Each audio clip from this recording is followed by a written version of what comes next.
ओम शांति। शिव बाबा की याद में सुनते हैं 26/9/21 की अव्यक्त मुरली में 4 सब्जेक्ट रूपी मक्खन। Revise date 27/3/88।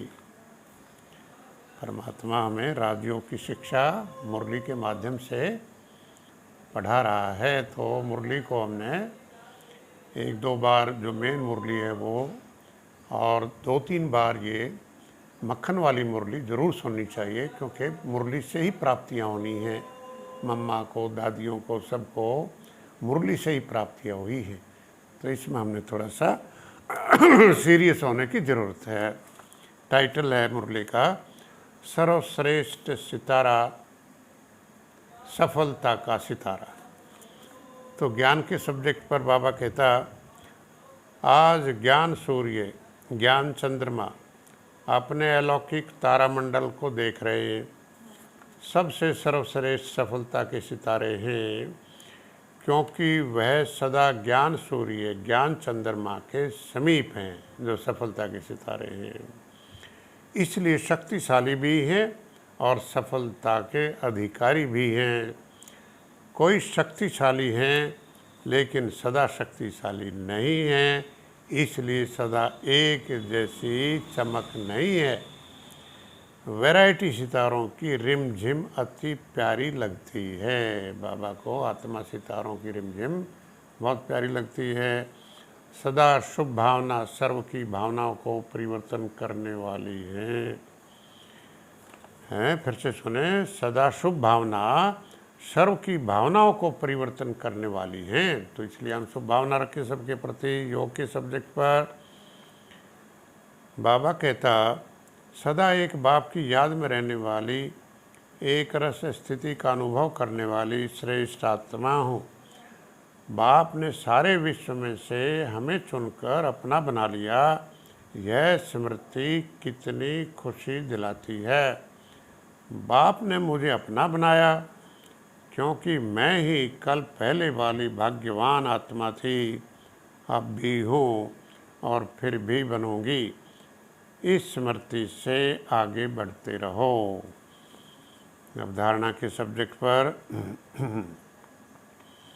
यह अलौकिक विचित्र तारामंडल की विशेषता सिर्फ बाप और ब्राह्मण बच्चे ही जानते हैं।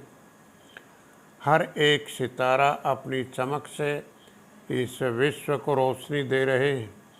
कोई श्रेष्ठ भाग्यवान लक्की सितारे हैं, कोई बाप के समीप के सितारे हैं और कोई दूर के सितारे हैं सभी सितारे, लेकिन विशेषता भिन्न भिन्न होने के कारण सेवा में व स्वप्राप्ति में अलग अलग प्राप्ति का अनुभव करने वाले हैं। बहुत करके बच्चे मेहनत के अनुभव बाद फल की प्राप्ति का अनुभव करते हैं। बहुत करके बच्चे मेहनत के अनुभव बाद फल की प्राप्ति का अनुभव करते हैं। कोई कर्म के पहले अधिकार का अनुभव करते हैं कि सफलता मेरा जन्मसिद्ध अधिकार है, इसलिए निश्चय और नशे से कर्म करने के कारण कर्म की सफलता सहज अनुभव करते हैं। इसको कहा जाता है क्या? सफलता का सितारा। चेक करो कि मैं कौन सा सितारा हूँ। लक्की सितारे हो, लवली सितारे हो, सदा शक्तिशाली हो, मेहनत अनुभव करने वाले हो, वह सहज सफलता के सितारे हो। चेक करो अपने को। बाबा कहता, ज्ञान सूर्य बाप सभी सितारों को बेहद की रोशनी व शक्ति देते हैं, लेकिन समीप और दूर होने के कारण अंतर पड़ जाता है। ग्रहण करने में जितना समीप संबंध है उतना रोशनी और शक्ति विशेष है, क्योंकि समीप सितारों का लक्ष्य ही है क्या? समीप सितारों का लक्ष्य है समान बनना। लक्की और लवली ये तो सभी बने हो। चेक करो कि सदा समीप रहने वाले, सहज सफलता अनुभव करने वाले सफलता के सितारे कहाँ तक बने हो। चेक करो, अभी गिरने वाले तारे तो नहीं। वह यह क्यों, यह कैसे पूछने वाले पूंछ वाले तारे तो नहीं, चेक करो। शक्तिशाली आत्मा अर्थात संतुष्टता के खजाने से भरपूर आत्मा, यही खजाना सर्व को भरपूर करने वाला है। संतुष्टता का सदा निश्चिंत मन सेवा का बल आगे बढ़ाता, सदा बाप को फॉलो करने में तुरंत दान महापुण्य की विधि से आगे बढ़ रहे हो ना। बाबा ये पूछ रहा है, परिवर्तन शक्ति से सबकी दुआएं लेने वाली आत्मा बनना है। वरदान, सदा एक रस संपन्न मूड में रहने वाले पुरुषार्थी सो प्रालब्धि स्वरूप भाव। स्लोगन है, बाप दादा के हाथ में बुद्धि रूपी हाथ हो तो परीक्षाओं रूपी सागर में हिलेंगे नहीं। बाप दादा के हाथ में बुद्धि रूपी हाथ हो तो परीक्षाओं रूपी सागर में हिलेंगे नहीं। बुद्धि हमारी बाबा में ही लगी रहे, कैसी समस्या हो। सेवा के सब्जेक्ट पर बाबा कहते हैं, सेवा सभी सितारे करते हैं, लेकिन समीप के सितारे औरों को भी सूर्य चंद्रमा के समीप लाने के सेवादारी बनते हैं।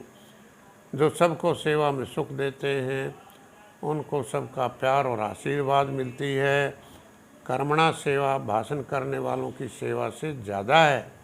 ध्यान करने की बात है, बाबा क्या कह रहा है, कर्मणा सेवा भाषण करने वालों की सेवा से ज़्यादा है। इसका प्रत्यक्ष फल अनुभव होता है। सेवा पुण्य का खाता जमा करने का साधन है। सेवा में बोझ महसूस नहीं करो, खेल करो। सोमान आज काम ले सकते हैं। मैं सदा एक रस संपन्न रहने वाली आत्मा हूँ। मैं सदा एक रस संपन्न रहने वाली आत्मा हूँ। अच्छा, हम सभी की तरफ से बाप दादा को बहुत बहुत धन्यवाद। Thank you. ओम शांति।